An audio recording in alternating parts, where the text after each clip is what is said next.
ನಮಸ್ಕಾರ, ಹೇಗಿದ್ದೀರಿ? ನಾನು ನಿಮ್ಮ MP ಮುದಾಳೆ. ಬಂಧುಗಳೇ, ನಮ್ಮ ನಾರಂಜ ಎಕ್ಸ್ಪ್ರೆಸ್ ಸುದ್ದಿ ವಾಹಿನಿಯಲ್ಲಿ ಒಂದು ವಿಶೇಷವಾದಂತಹ ಕಾರ್ಯಕ್ರಮ, ಈ ದಿನ ವಿಶೇಷ ಕಾರ್ಯಕ್ರಮನ ಇವತ್ತು ನಿಮ್ಮ ಮುಂದೆ ನಾವು ಪ್ರಸ್ತುತಪಡ್ತಾ ಇದ್ದೀವಿ.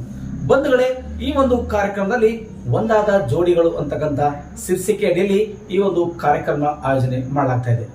ಬಂಧುಗಳೇ, ಪ್ರತಿಯೊಬ್ಬರ ಜೀವನದಲ್ಲಿ ಒಂದಲ್ಲ ಒಂದು ಘಟನೆ ನಡೀತೆ. ಅದಕ್ಕೆ ಅನೇಕ ಕಾರಣಗಳು ಇರುತ್ತೆ. ಅದಾದ ನಂತರದಲ್ಲಿ ಹೇಗೋ ಒಂದ್ ಕಡೆ ಮದುವೆ ಮಾಡಿಕೊಂಡ ನಂತರ ಮನೆಗೆ ಹೆಂಡತಿ ಬಂದ ಮೇಲೆ ಅನೇಕ ರೀತಿಗಳಿಂದ ಪ್ರೀತಿಯಿಂದ ಸಾಕಬೇಕೆಂಬ ಕನಸು ಕೂಡ ಗಂಡ ಹೊತ್ಕೊಳ್ತಾನೆ. ಆದರೆ ಯಾವುದೋ ದಾಸಕ್ಕೆ ಒಳಗಾಗಿ ಹೆಂಡತಿಯನ್ನ ಟಾರ್ಗೆಟ್ ಮಾಡಿ, ನೀನೇ ಚೆನ್ನಾಗಿಲ್ಲ, ನಿನ್ನ ಮನೆತನ ಚೆನ್ನಾಗಿಲ್ಲ, ಕುಡಿದು ಬಂದು ಗಲಾಟೆ ಮಾಡೋದು ಕೂಡ ನಾವು ಅನೇಕ ಬಾರಿ ಕಂಡಿದ್ದೇವೆ. ಇದಾಗಿದ್ದು ಕೂಡ ನಮ್ಮ ಬೀದರ್ ಜಿಲ್ಲೆಯ ಹುಮನಾಬಾದ್ ತಾಲೂಕಿನ ಹಣಕುಣಿ ಗ್ರಾಮದಲ್ಲಿ ನಡೆದಿರ್ತಕ್ಕಂಥ ಘಟನೆ ಕೂಡ ಇದೇ ಆಗಿತ್ತು. ನಿಮಗೆ ತೋರಿಸ್ತಿರುವಂತಹ ದೃಶ್ಯದಲ್ಲಿ ತಾವು ನೋಡಬಹುದು, ಮುದ್ದಾದ ಒಂದು ಮಗು ಕೂಡ ಇವರಿಗಿದೆ. ಮದುವೆಯಾಗಿ ಕೆಲವೇ ದಿನಗಳಲ್ಲಿ ಇವರು ಬೇರ್ಪಟ್ಟಿರ್ತಾರೆ.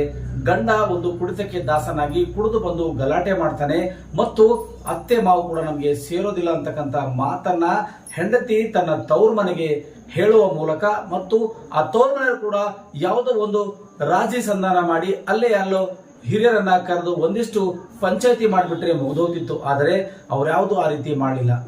ಬೀದರ್ ಜಿಲ್ಲೆಯ ಹುಮನಾಬಾದ್ ತಾಲೂಕಿನ ಹಣಕುಣಿ ಗ್ರಾಮದ ಶಿವಪುತ್ರ ತಂದೆ ಪ್ರಭು ಎಂಬುವ ವ್ಯಕ್ತಿ 2002ರಲ್ಲಿ ಮದುವೆ ಆಗ್ತಾನೆ. ಜವರ್ಗಿ ತಾಲೂಕಿನ ಯಳಂದೂರು ಗ್ರಾಮದಲ್ಲಿರ್ತಕ್ಕಂಥ ಹುಡುಗಿಯನ್ನ ಮದುವೆಯಾಗಿರ್ತಾರೆ. ಇವರು ಒಟ್ಟಿಗೆ ತನ್ನ ಜೊತೆಗೆ ಭಾಗ್ಯವತಿಯನ್ನಾಗಿ ತಮ್ಮ ಮನೆಗೆ ಕರ್ಕೊಂಡಿರ್ತ ಈ ಒಂದು ಶಿವಪುತ್ರ ಯಾವುದೋ ಒಂದು ದಾಸಕ್ಕೆ ಒಳಗಾಗಿ ಇವತ್ತು ನೀನ್ ಬೇಡ, ನೀನ್ ಬೇಕಾಗಿಲ್ಲ, ನಿನ್ನಿಂದ ನಮಗೆ ಸರ್ವನಾಶ ಆಗ್ತಾ ಇದೆ ಅಂತಕ್ಕಂಥ ಮಾತುಗಳನ್ನು ಹೇಳಿ ಚುಚ್ಚು ಚುಚ್ಚು ಮಾತುಗಳು ಆಡಿದ್ರಿಂದ ಹೆಂಡತಿ ತನ್ನ ತವ್ರ ಮನೆಗೆ ಎಲ್ಲ ಮಾಹಿತಿಗಳು ತಿಳಿಸಿದ ನಂತರದಲ್ಲಿ ಇದು ಯಾಕೋ ಇಲ್ಲಿಗೆ ಬರೆಹೊಗೆಯೋದಿಲ್ಲ, ನಮ್ಮ ಗಂಡ ಸರಿ ಹೋಗೋದಿಲ್ಲ, ನಾನು ನನ್ನ ತವ್ರ ಮನೆಗೆ ಹೋಗ್ತೇನೆ ಅಂತಕ್ಕಂಥ ಮಾತನ್ನ ಹೇಳಿಕೊಂಡು ತವ್ರ ಮನೆಗೆ ಹೋಗಿರ್ತಕ್ಕಂಥ ಭಾಗ್ಯ ಅವರು ಚಿಡುಗುಪ್ಪ ತಾಲೂಕಿನ ಪೊಲೀಸ್ ಠಾಣೆಗೆ ಡೈವರ್ಸ್ಗಾಗಿ ಅರ್ಜಿ ಸಲ್ಲಿಸುತ್ತಾರೆ. ಆದರೆ ಆ ಅರ್ಜಿಯನ್ನ ವಿಚಾರಣೆ ಮಾಡುವ ಮೂಲಕ ಕಾನೂನು ಸೇವೆಗಳ ಪ್ರಾಧಿಕಾರಕ್ಕೆ ರವಾನೆ ಮಾಡ್ತಾರೆ. ಅದಾದ ನಂತರದಲ್ಲಿ ಕಾನೂನು ಸೇವೆಗಳ ಪ್ರಾಧಿಕಾರಕ್ಕೆ ಬಂದಿರೋದು SK ಕನ್ಕಟ್ಟೆ ಅಂತ ಹಿರಿಯ ನ್ಯಾಯಾಧೀಶರು ಅವರ ತಮ್ಮ ಕೈಗೆ ಎತ್ಕೊಳ್ತಾರೆ. ಒಟ್ಟಾರೆ ಹೇಗಾದ್ರೂ ಮಾಡಿ ಈ ಮದುವೆ ಹೊಂದಿರುವಂತಹ ಮದುಮಕ್ಕಳಿಗೆ ಮತ್ತು ಈ ಒಂದು ಸಣ್ಣ ಜೀವನದಲ್ಲಿ ತನ್ನದೇ ಆದಂತಹ ರೀತಿಯಲ್ಲಿ ಒಡಕುಗಳನ್ನು ಮೂಡಿಸಿಕೊಂಡು ಬರ್ತಿರುವಂತಹ ಈ ಒಡೆದೋದ ಮನಸ್ಸುಗಳಿಗೆ ಒಂದು ಮಾಡಬೇಕೆಂಬ ಕನಸು ಕಂಡಿದೆ ನಮ್ಮ ಬೀದರ್ ಜಿಲ್ಲೆಯ ಹಿರಿಯ ನ್ಯಾಯಾಧೀಶರು, ಸಿವಿಲ್ ನ್ಯಾಯಾಧೀಶರಾಗಿರ್ತಕ್ಕಂಥ SK ಕನ್ಕಟ್ಟೆ ಸಾಹೇಬರು. ಒಟ್ಟಾರೆಯಾಗಿ ಹೇಳಬೇಕಾದ್ರೆ ಇವರು ಅನೇಕ ಈ ತರದ ಸಮಸ್ಯೆಗಳನ್ನ ಬಗೆಹರಿಸಿದ್ದು ಬಹಳಷ್ಟಿದೆ. ಆದರೆ ಇವತ್ತಿಗೂ ಕೂಡ ಒಂದಿಷ್ಟು ಈ ವಿಚಾರ ನಾವು ಮಾಡಲೇಬೇಕಾಗಿದೆ. ಯಾಕಂದ್ರೆ ಪ್ರತಿಯೊಬ್ಬರ ಮನೆಯಲ್ಲಿ ಕೂಡ ಒಂದಿಲ್ಲ ಒಂದು ಗಲಾಟೆ, ಒಂದಿಲ್ಲ ಒಂದು ಜಗಳ, ತಂಟೆ, ತಕರಾರು ಹಾಗೂ ಇನ್ನಿತರ ವಿಷಯಗಳ ಕುರಿತು ಜಗಳ ಆಡದಂತೂ ಸರ್ವಸಾಮಾನ್ಯವಾಗಿದೆ.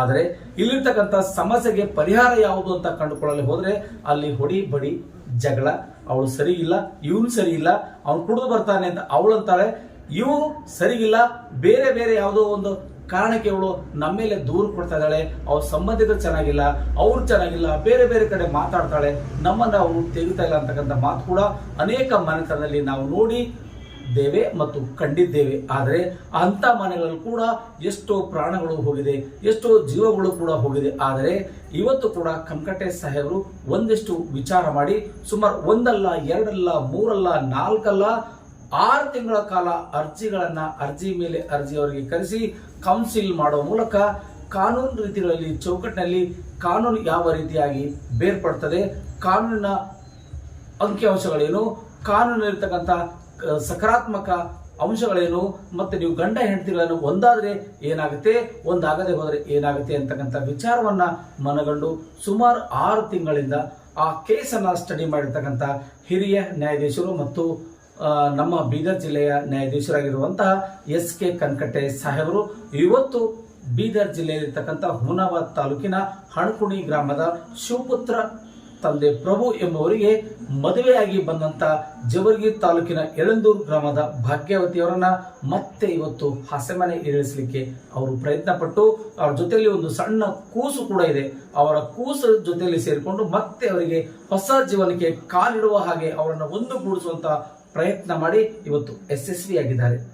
ಬಂಧುಗಳೇ, ಯಾಕೆ ಈ ವಿಷಯ ನಿಮ್ಮನ್ನು ಹೇಳ್ತೇನೆ ಅಂದ್ರೆ, ಪ್ರತಿಯೊಂದು ಮನೆಯಲ್ಲೂ ಕೂಡ ಒಂದಲ್ಲ ಒಂದು ಸಮಸ್ಯೆ ಇದೆ, ಒಂದಲ್ಲ ಒಂದು ಕಿರಿಕಿರಿ ಇದೆ, ತಂಟೆ ತಕರಾರಿದೆ. ಆದರೆ ಯಾವತ್ತಿಗೂ ಕೂಡ ಮದುವೆಯಾಗಿ ಬಂದಂತ ಹೆಣ್ಣು ಮಗಳು ಮದುವೆಯಾದ ನಂತರದಿಂದ ತನ್ನ ತವರ ಮನೆಯಲ್ಲಿ ಇರ್ತಕ್ಕಂಥ ದಿನಗಳ ಕಾಲ ಮುಗಿದೋದ ಮೇಲೆ ತನ್ನ ಗಂಡನೇ ಸರ್ವಸ್ವ ಅಂತ ತಿಳ್ಕೊಳ್ಬೇಕು. ಆದರೆ ಕೆಲ ಹೆಣ್ಣು ಮಕ್ಕಳು ತಿಳ್ಕೊಳ್ಳೋದಿಲ್ಲ. ಯಾವುದೋ ಒಂದು ವಿಚಾರ ಮಾಡಿಕೊಂಡು ದುಡುಕಿನಿಂದ ನಿರ್ಧಾರ ಮಾಡಿಕೊಂಡು ತಮ್ಮ ಜೀವನಗಳನ್ನೇ ಹಾಳು ಮಾಡಿಕೊಳ್ಳುವಂಥ ಪರಿಸ್ಥಿತಿ ಕೂಡ ಅನೇಕ ಕಣ್ಮುಂದೆ ನಾವು ನೋಡ್ತಾ ಇದ್ದೇವೆ.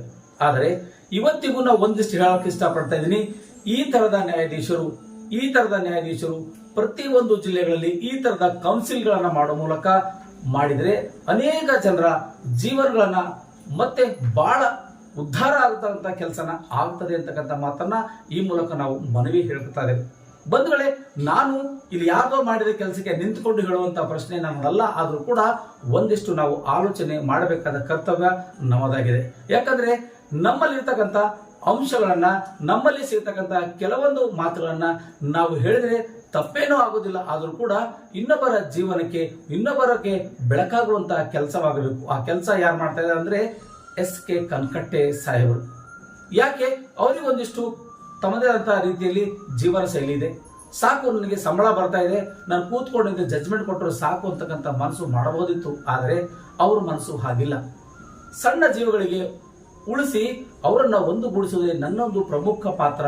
ಅನೇಕ ವಿಚಾರಗಳನ್ನ ಮಾಡಿಕೊಂಡು ತಮ್ಮದೇ ಆದ ರೀತಿಯಲ್ಲಿ ಅವರು ಮಾಡಿದ್ದಾರೆ. ಸುಮಾರು 6-7 ತಿಂಗಳ ಕಾಲ ಈ ಒಂದು ಕಾನೂನು ಸೇವೆಗಳ ಪ್ರಾಧಿಕಾರದಲ್ಲಿ ಅರ್ಜಿ ಮೇಲೆ ಅರ್ಜಿ ಹಾಕಿ ಅವರು ಗಂಡ ಹೆಂಡತಿಯನ್ನ ಕರೆಸಿ ಒಂದು ಕಡೆ ಸೇರಿಸಿ ಅವರಿಗೆ ಕೌನ್ಸಿಲ್ ಮಾಡ್ತಾರೆ. ಕಾನೂನಲ್ಲಿ ಈ ರೀತಿ ತೊಡಕು ಬರುತ್ತೆ, ಈ ತರ ಮಗು ಇದೆ, ಈ ತರ ವಯಸ್ಸಲ್ಲಿ ನೀವು ಬೇರ್ಪಟ್ರೆ ತುಂಬಾ ಕಷ್ಟವಾಗುತ್ತೆ, ನಿನಗೂ ಕೂಡ ಕಷ್ಟವಾಗುತ್ತೆ, ಗಂಡನಿಗೂ ಕೂಡ ಕಷ್ಟವಾಗುತ್ತೆ.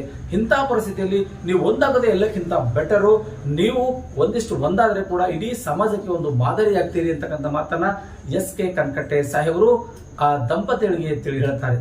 ಅದಾದ ನಂತರದಲ್ಲಿ ಆ ದಂಪತಿಗಳು ಕೂಡ ಒಂದಿಷ್ಟು ಮನಸ್ಸು ಮಾಡಿಕೊಂಡು ಹೇಗಾದ್ರೂ ಮಾಡಿಕೊಂಡು ನನ್ನ ಗಂಡನೇ ನನಗೆ ಸಾಕು, ನನ್ನ ಮನೆನೇ ನನಗೆ ಸಾಕು, ಈ ಮುದ್ದಾದ ಮಗುವಿಗೆ ನಾವು ಒಂದಿಷ್ಟು ಸೇರಿಕೊಂಡು ಜೀವನ ಮಾಡಿ ಬಹಳಷ್ಟು ಹುರುಪಿನಿಂದ ಬಹಳಷ್ಟು ಉತ್ತಮ ರೀತಿಯಲ್ಲಿ ಬದುಕು ನಾವು ಕಟ್ಟಿಕೊಳ್ತೇವೆ ಅಂತಕ್ಕಂಥ ಮನಸ್ಸು ಮಾಡಿಕೊಂಡಂತ ಪ್ರಭು ಮತ್ತು ಭಾಗ್ಯ ಅವರ ಜೀವನದಲ್ಲಿ ಮತ್ತೆ ಹೊಸ ಜೀವನಕ್ಕೆ ಕಾಲಿಟ್ಟಿದ್ದಾರೆ. ಬಂಧುಗಳೇ, ಇದು ನಡೆದಿದ್ದು ಬೀದರ್ ಜಿಲ್ಲೆಯ ನ್ಯಾಯಾಲಯದಲ್ಲಿ.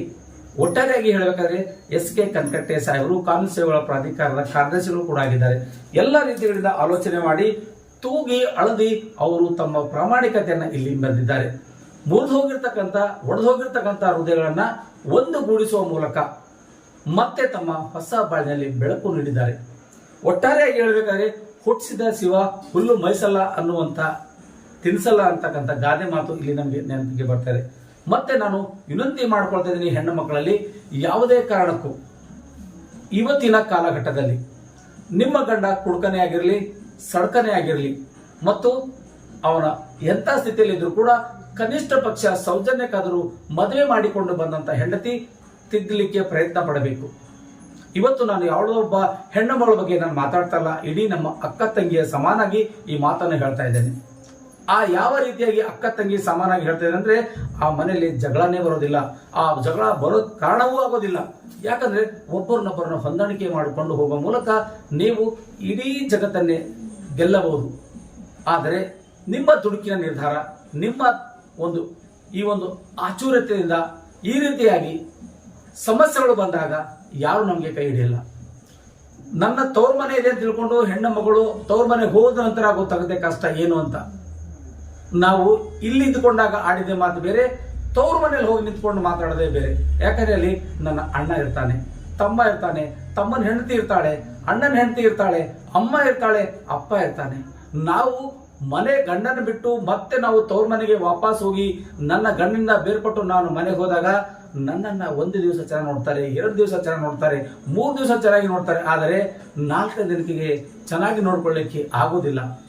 ಯಾಕೆ ಆಗೋದಿಲ್ಲ ಅಂತಕ್ಕಂಥ ಮಾತನ್ನ ಇಲ್ಲಿ ನಿಮ್ಗೆ ತಿಳಿಸ್ತಾ ಇದೆ ಅಂದ್ರೆ, ಎಲ್ಲ ರೀತಿಗಳಿಂದ ನಾವು ಆಲೋಚನೆ ಮಾಡಿದಾಗ ನಮ್ಮದೇ ರೀತಿಯಲ್ಲಿ ವಿಚಾರಗಳು ಮಾಡ್ಕೊಳ್ಬೇಕಾಗುತ್ತದೆ. ಯಾಕೆ ಈ ವಿಚಾರ ಹೇಳ್ತಾರೆ ಅಂದ್ರೆ, ಪ್ರತಿಯೊಂದು ಘಟ್ಟದಲ್ಲೂ ಕೂಡ ನಮ್ಮನ್ನು ಸಾಕಿ ಸಲುಹಿಸಿರುವಂತಹ ನನ್ನ ತಂದೆ ತಾಯಿಗಳು ಕೂಡ ಒಂದು ಹೊರಗು ಪ್ರಾರಂಭವಾಗುತ್ತೆ. ಇಷ್ಟೆಲ್ಲ ಖರ್ಚು ಮಾಡಿ ನನ್ನ ಮಗಳು ಮದುವೆ ಮಾಡಿದೆ, ಆದರೆ ಮಗಳು ಬಂದು ಮನೇಲಿ ಕೂತ್ಕೊಂಡಿದ್ರಲ್ಲಪ್ಪ ಅಂತಕ್ಕಂಥ ಗುಡ್ಡನ ತಂದೆ ತಲೆ ಮೇಲೆ ಹೊತ್ಕೊಳ್ತಾನೆ. ತಾಯಿ ಸಿಕ್ಕವ್ರ ಮುಂದೆ ಹೇಳಿಕೊಂಡು ಮಗಳ ಬಾಳು ಹಾಳಾಯ್ತು ಅಂತ ಗೋಳಾಡ್ತಾಳೆ. ಆ ಗೋಳು ಕೇಳಿ ಕೇಳಿ ಕೇಳಿ ಮಗಳ ಮನಸ್ಸು ಕೂಡ ಕರಗೋಗುತ್ತೆ. ನಾನು ಯಾಕಂದ್ರೆ ಇಲ್ಲಿ ಬಂದೆ, ನನ್ನ ಗಂಡನೇ ನನಗೆ ಸಾಕು ಅಂತಕ್ಕಂಥ ಮನಸ್ಸು ಆ ಹೆಣ್ಣ ಮಗಳಲ್ಲಿ ಕೂಡ ಬರುತ್ತೆ.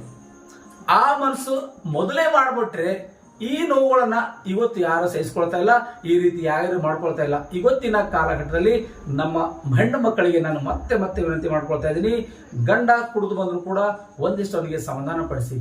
ನಿಮ್ಮ ಹತ್ರ ಮದ್ದಿದೆ. ಆ ಗಂಡ ಜಗಳ ಆಡ್ತಾ ಇದ್ರೆ ಒಂದು ಹೊಡಿತಾನಂದ್ರೆ ಒಂದು ಹೊಡೆಸ್ಕೊಳ್ಳಿ, ಆದರೆ ಅವನಿಗೆ ಪಾಠ ಹೇಳಿ. ಕುಡಿದು ನಿಂತಾಗ ಅವನ ಜೊತೆ ನಿಂತ್ಕೊಳ್ಳಕ್ ಹೋಗ್ಬೇಡಿ. ಯಾಕಂದ್ರೆ ಅನೇಕ ರೀತಿಗಳಿಂದ ಸಮಸ್ಯೆಗಳು ಎದುರಾದಾಗ ಅಲ್ಲಿ ಪ್ರಾಣ ಹೋಗುವಂತಹ ಸಂಭವ ಕೂಡ ಒಂದಾಗುತ್ತದೆ. ಆದರೆ ನಮ್ಮ ಮಹಿಳೆಯರೇ ಇವತ್ತು ನಮ್ಮ ಮನೆಗೆ ಒಬ್ಬ ದೇವತೆ ಇದ್ದ ಹಾಗೆ. ನಮ್ಮ ಮನೆ ಬೆಳಗಬೇಕಾದ್ರೆ ಹೆಣ್ಣು ಮಕ್ಕಳು ಬೇಕು. ಹಾಗಾಗಿ ನಾವು ಯಾವುದೋ ಒಂದು ಕಾರಣಕ್ಕೆ ಚಿಲ್ಲಿಯಾದ ಒಂದು ಘಟನೆಗೆ, ಯಾವುದೋ ಒಂದು ಮಾತಿಗೆ ನಾವು ಮಾತು ಬೆಳೆಸಿ ಇಡೀ ನಮ್ಮ ಸಂಸಾರವನ್ನೇ ಇವತ್ತು ಹಾಳು ಮಾಡ್ಕೊಳ್ತಾ ಇದ್ದೀವಿ. ಆದರೆ ಈ ಹಾಳು ಮಾಡಿಕೊಂಡಂತ ಅನೇಕ ಸಮಾಜದಲ್ಲಿ ಅನೇಕ ಜನ ಹೆಣ್ಣು ಮಕ್ಕಳು ಕೂಡ ಇವತ್ತು ಗಂಡನಿಂದ ದೂರಾಗಿ ತಮ್ಮದೇ ಆದ ಲೋಕದಲ್ಲಿ ಓಡಾಡ್ತಿದ್ದಾರೆ. ಆದರೆ ಸೋತು ಬಂದಾಗ ಮತ್ತೆ ನನ್ನ ಮನೆ ಬೇಕಾಗುತ್ತೆ, ನನ್ನ ಗಂಡ ಬೇಕಾಗುತ್ತಾನೆ. ಆ ನೋವುಗಳ ಸಹಿಸಿಕೊಳ್ಳೋದಕ್ಕಿಂತ ಮುಂಚೆನೆ ನಾವು ಅರ್ಥ ಮಾಡ್ಕೊಳ್ಬೇಕಾಗಿದೆ. ಗಂಡನ ವಿಷಯ ಬಂದಾಗ ಕಣ್ಣೀರು ಹಾಕೋದನ್ನ ನಿಲ್ಲಿಸಬೇಕು. ಗಂಡನ ತೆಗೆದುಕೊಂಡು ಒಟ್ಟಾರೆಯಾಗಿ ನಾವು ಹೊಟ್ಟೆ ಸಂಸಾರ ಮಾಡಿಕೊಂಡು ಜೀವನದಲ್ಲಿ ಸಾರ್ವಜನಿಕರ ಮುಂದೆ ಬದುಕಿ ತೋರಿಸ್ತೀವಿ ಅಂತಕ್ಕಂಥ ಛಲ ನಿಮ್ಮಲ್ಲಿರಬೇಕು. ಯಾವುದೋ ಒಂದು ಸಣ್ಣ ಪುಟ್ಟ ಕೆಲಸಕ್ಕೆ ಅತ್ತೆ ನನಗೆ ಬೈದಳು, ಮಾವ ನನಗೆ ಬೈದ, ಮತ್ತೆ ಅವರು ನನಗೆ ಬೈದ್ರು ಅಂತಕ್ಕಂಥ ಮಾತಲ್ಲಿ ಸಿಟ್ಟಾಗಿ ಜಗಳಿಂದ ಜಗಳಾಗಿ ಇಡೀ ತಮ್ಮ ಜೀವನವನ್ನೇ ಹಾಳು ಮಾಡಿಕೊಳ್ಳುವಂತ ಅನೇಕ ಉದಾಹರಣೆ ಕೂಡ ನಮ್ಮ ಮುಂದೆ ಇದ್ದಾವೆ. ಆದರೆ ಇಂಥ ಒಬ್ಬ ನ್ಯಾಯಾಧೀಶರು ನಮ್ಮ ಊರಲ್ಲಿ ಇರ್ತಾರೆ, ಇಂಥ ನ್ಯಾಯಾಧೀಶರು ಕೂಡ ಪ್ರತಿಯೊಂದು ಊರಲ್ಲಿದ್ದಾರೆ. ಈ ತರದ ಸಮಸ್ಯೆಗಳು ಕಂಡುಕೊಂಡು ಬಂದಾಗ ಅವರನ್ನ ಬಗೆಹರಿಸುವಂತ ಕೆಲಸ ನಾವು ಮಾಡ್ಕೊಳ್ಬೇಕಾಗ್ತದೆ. ಇವತ್ತು ಅವ್ರಿಗೆ ಏನು ಅವಶ್ಯಕತೆ ಇತ್ತು ಹೇಳ್ರಿ? SK ಕನ್ಕಟ್ಟೆ ಸಾಹೇಬರಿಗೆ ಸುಮಾರು 6 ರಿಂದ 7 ತಿಂಗಳ ಕಾಲ ನಿಮ್ಮದೇ ಸ್ಟಡಿ ಮಾಡಬೇಕಾದ್ರೆ ನೀವು ಏನು ದೊಡ್ಡ ಮಹಾ ಸಾಧನೆ ಕೆಲಸ ಮಾಡಿದಿರಾ? ಅವ್ರ್ಯಾಕೆ ಮಾಡಬೇಕಿತ್ತು ಅಂತಕ್ಕಂಥ ಮಾತು ಕೂಡ ನಮ್ಗೆ ಕೇಳಿಸ್ತಾ ಇದೆ. ಆದರೆ SK ಕನ್ಕಟ್ಟೆ ಸಾಹೇಬರು ಆ ರೀತಿ ಮಾಡಲಿಲ್ಲ. ಹೇಗಾದ್ರೂ ಮಾಡಿ ಒಡೆದೋದ ಜೀವಗಳಿಗೆ ಒಂದು ಸೇರಿಸುವಂತ ಕೆಲಸ ಮಾಡಿದ್ದಾರೆ. ಈಗಲಾದರೂ ಆ ತರದ ಮನಸ್ಸುಗಳಿರ್ತಕ್ಕಂಥ ಹೆಣ್ಣು ಮಕ್ಕಳು ಮತ್ತೆ ಗಂಡು ಮಗನು ಕೂಡ ಯಾವುದೇ ರೀತಿಯಿಂದ ನನ್ನ ಹೆಂಡತಿ ಚೆನ್ನಾಗಿದ್ದಾಳೆ, ನಾನು ಒಬ್ಬ ಚೆನ್ನಾಗಿರ್ಬೇಕು, ಉತ್ತಮ ರೀತಿಯಾಗಿ ಸಮಾಜದಲ್ಲಿ ಬದುಕಬೇಕು ಅಂತಕ್ಕಂಥ ಕನಸು ಕಟ್ಕೊಂಡಿರ್ಬೇಕು ಹೊರತು ಹೆಣ್ಣು ಮಕ್ಕಳನ್ನ ಬೈಯೋದಾಗ್ಲಿ ಹೊಡೆದಾಗ್ಲೂ ಮಾಡ್ಲಿಕ್ಕೆ ಹೋಗಬಾರ್ದು. ಯಾಕಂದ್ರೆ ಅನೇಕ ರೀತಿಗಳಿಂದ ತೊಂದರೆಗಳನ್ನು ಅನುಭವಿಸಿಕೊಂಡು ನಮ್ಮ ಮನೆಗೆ ಬಂದಿರ್ತಾರೆ ಆ ಹೆಣ್ಣು ಮಕ್ಕಳು. ಆದರೆ ಅವರನ್ನ ಹಿಂಸೆ ಮಾಡೋದು ನಾವು ಎಷ್ಟು ಹೇಡಿಗಳಂತಕ್ಕಂಥದನ್ನ ಇಲ್ಲಿ ಅರ್ಥ ಮಾಡ್ಕೊಳ್ಬೇಕಾಗಿದೆ. ಬಂಧುಗಳೇ, ಯಾಕೆ ವಿಷಯ ನಿಮ್ಮೊಂದು ಪದೇ ಹೇಳ್ತಾ ಇದೆ ಅಂದ್ರೆ, ಇಲ್ಲಿ ನೋಡಿದ್ರೆ ಒಂದು ಪಾಪು, ನೀವು ನೋಡಬಹುದು ಈ ದೃಶ್ಯದಲ್ಲಿ ಒಂದು ಸಣ್ಣ ಪಾಪು ಅವರ ಕೈಯಲ್ಲಿದೆ. ಅವ್ರು ಮದುವೆಯಾಗಿ ಕೇವಲ 2002ರಲ್ಲಿ ಮದುವೆ ಆಗಿದ್ದಾರೆ. ಅದಾದಂತ 6 ತಿಂಗಳಲ್ಲಿ ಅವರು ಬೇರ್ಪಟ್ಟಿದ್ದಾರೆ. 6 ತಿಂಗಳ ಕಾಲ ಇವರಿಗೆ ಅಲ್ಲಿ ತಮ್ಮ ಅರ್ಜಿಗಳನ್ನ ವಿಲೇವಾರಿ ಮಾಡ್ಕೊಳ್ಳಕ್ಕೆ, ಅರ್ಜಿಗಳನ್ನ ತಿದ್ದುಪಡಿ ಮಾಡ್ಕೊಳ್ಳಕ್ಕೆ 6 ತಿಂಗಳ ಕಾಲ ನಮ್ಮ SK ಕನ್ಕಟ್ಟೆ ಸಾಹೇಬರು ತಗೊಂಡಿದ್ದಾರೆ. ಅದಾದ ನಂತರ 6 ತಿಂಗಳ ಕಾಲ ನನಗನ್ಸೋ ಮಟ್ಟಿಗೆ 6 ತಿಂಗಳ ಕಾಲ ಅಲ್ಲಿ ಠಾಣೆಯಲ್ಲಿ ಆ ಫೈಲ್ ಉಳ್ಕೊಂಡಿದೆ. ಯಾಕಂದ್ರೆ ಆ ಊರಿನಲ್ಲಿ ಇರ್ತಕ್ಕಂಥ ಜನರು ಮತ್ತೆ ಹಿರಿಯರು ಸೇರ್ಕೊಂಡು ಒಬ್ಬರನ್ನೊಬ್ಬರು ಸೇರಿಸಬಹುದಿತ್ತು. ಆದರೆ ಸೇರಿಸ್ಲಿಕ್ಕೆ ಆಗಿಲ್ಲ, ಅಥವಾ ಅವಳು ಕೇಳಿಲ್ಲ, ಅಥವಾ ಅವಳು ಮಾತು ಇವಳು ಕೇಳಿಲ್ಲ ಎಂಬ ಕಾರಣಕ್ಕಾಗಿ ಈ ಮಟ್ಟಕ್ಕೆ ಬಂದು ನಿಂತಿದೆ. ದಯವಿಟ್ಟು ಬಂಧುಗಳೇ, ನಾವೆಲ್ಲರೆಲ್ಲ ಮನವಿ ಮಾಡ್ಕೊತಿದೀವಿ, ಅವ್ರ ಹೆಣ್ಣು ಮಗಳಾಗಿರ್ಲಿ ಅಥವಾ ಗಂಡು ಮಗನೇ ಆಗಿರ್ಲಿ, ದಯವಿಟ್ಟು ಒಬ್ಬ ಸಮಾಜದಲ್ಲಿ ಉತ್ತಮ ನಾಗರಿಕಾಗಿ ಬದುಕಲಿಕ್ಕೆ ಅನೇಕ ದಾರಿಗಳಿದ್ದಾವೆ. ನೀವು ಯಾವುದೋ ಒಂದು ಚಟಕ್ಕೆ ಕುಡಿದು ಬಂದು ಹೆಣ್ಣು ಮಕ್ಕಳನ್ನ ಹೊಡೆಯೋದು ಅದು ಮೂರ್ಖತನ. ಹೆಣ್ಣು ಮಕ್ಕಳು ಕೂಡ ಗಂಡ ಕುಡಿದು ಬಂದಿದ್ದಾನೆ, ನಾನು ಬೇರೆ ಚಟಗಳು ಮಾಡ್ತೀನಿ ಅಂತಂದ್ರೆ ಅದನ್ನು ಕೂಡ ಒಂದು ಮೂರ್ಖತನ. ಇವತ್ತು ಎಲ್ಲವನ್ನು ಬದಿಗಿಟ್ಟು ಇಡೀ ನಮ್ಮ ಸಂಸಾರಗಳನ್ನ ತಲೆ ಮೇಲೆ ಹೊತ್ತುಕೊಂಡು ಮಕ್ಕಳನ್ನ ಸಾಕಿ ಸಲಹಿಸಬೇಕಾದಂತಹ ಜವಾಬ್ದಾರಿ ನಿಮ್ಮ ಮೇಲಿದೆ. ಆಗೋಯ್ತು, ಆಗಿದ್ದೆಲ್ಲ ಒಳ್ಳೆದಕ್ಕೆ ಅನ್ನುವಂತ ರೀತಿಯಲ್ಲಿ ಇವತ್ತು SK ಕನ್ಕಟ್ಟೆ ಸಾಹೇಬರ ಮುಂದೆ ಪ್ರಮಾಣ ವಚನ ಹೊರಿಸಿಕೊಂಡು ತಮ್ಮದೇ ಆದ ರೀತಿಯಲ್ಲಿ ಒಬ್ಬರನ್ನೊಬ್ಬರ ಹಾರ ತುರೆಗಳನ್ನು ಬದಲಾಯಿಸಿಕೊಂಡು ಹೊಸ ಜೀವನಕ್ಕೆ ಪಾದಾರ್ಪಣೆ ಮಾಡಿರ್ತಕ್ಕಂಥ ದಂಪತಿಗಳಿಗೆ ನಮ್ಮದೊಂದು ಸಲ್ಯೂಟ್. ಒಟ್ಟಾರೆಯಾಗಿ ಹೇಳ್ತಾ ಇದ್ದೀವಿ, ಮುಂದಿನ ಜೀವಮಾನದಲ್ಲಿ ಯಾರು ಕೂಡ ಈ ರೀತಿಯಾಗಿ ಬೇರ್ಪಡಬಾರದು, ಉತ್ತಮವಾದ ಜೀವನ ನಡೆಸ್ಕೊಳ್ಬೇಕು. ಕಷ್ಟ ಕಾರ್ಪಣ್ಯಗಳು ಬಂದಾಗ ಒಬ್ಬರನ್ನೊಬ್ಬರು ತಬ್ಬಿಕೊಂಡು ಕರಗಬೇಕು ಹೊರತು ಜಗಳ ಆಡಿ ತವರು ಮನೆಗೆ ಹೋಗಬಾರ್ದು, ಜಗಳ ಆಡಿ ಹೆಂಡತಿಯನ್ನ ಗಂಡ ಬಿಡಬಾರ್ದು ಅನ್ನೋದೇ ಇವತ್ತಿನ ಒಂದು ವಿಶೇಷವಾದಂತಹ ವರದಿ ನಿಮ್ಮ ಮುಂದೆ ತಂದಿದ್ದೀನಿ.